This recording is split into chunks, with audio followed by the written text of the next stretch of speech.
Alright guys, today we got to do the brake master cylinders on this Club Sport.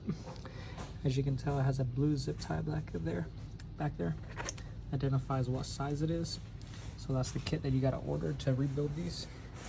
And as well, whenever you're brake bleeding these cars, you have the little tiny bleeder that's 6 Newton meters, and the one underneath it is 20 Newton meters. Little tech tip.